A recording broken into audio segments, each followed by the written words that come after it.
Okay, so initial impressions of the HMF exhaust is it definitely looks better, sounds better, even though it is about 3 decibels quieter as claimed on the HMF website. It still has that low sound note that the HMF exhaust is known for over the stock exhaust, and it's definitely smoother shifting through the gears. And I don't know if you could tell on the video, the rear tires are spinning sooner, and overall just seems more responsive on takeoff with the HMF exhaust. So definitely pleased with it at this point.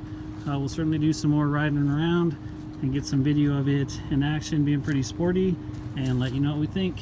Thanks for watching.